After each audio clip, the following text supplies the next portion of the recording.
In this video, we decode the nervous system balancing act controlling your recovery. Your heart rate isn't dictated by a single switch, but by a constant tug-of-war within the autonomic nervous system.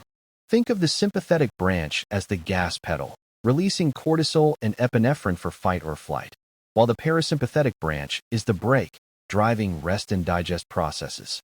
Efficient training requires maximizing the gas during intervals, but successful adaptation only occurs if you can stomp on the brake immediately afterward.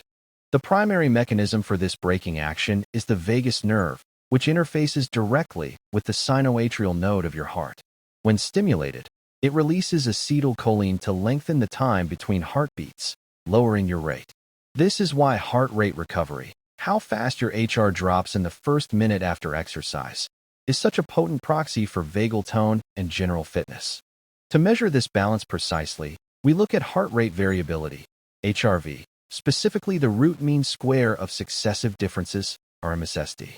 Contrary to intuition, a metronomic, steady heart rhythm indicates stress and sympathetic dominance.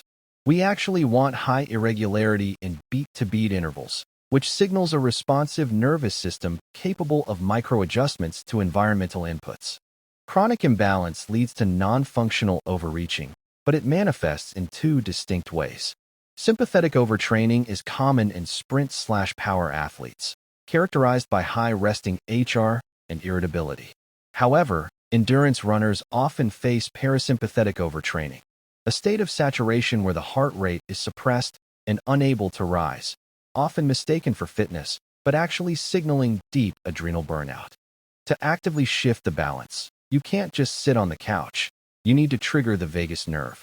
Protocols like resonance frequency breathing, usually 6 breaths per minute, and cold water immersion have been shown to acutely spike parasympathetic activity.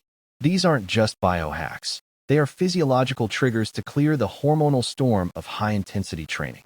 If your morning data shows a creeping resting heart rate or plummeting HRV, your body is shouting that the sympathetic driver is still at the wheel. Ignore the training plan for a day. Prioritize sleep architecture and nutritional timing. You cannot force adaptation on a system that is stuck in survival mode. Thanks for watching, and keep your recovery as disciplined as your intervals.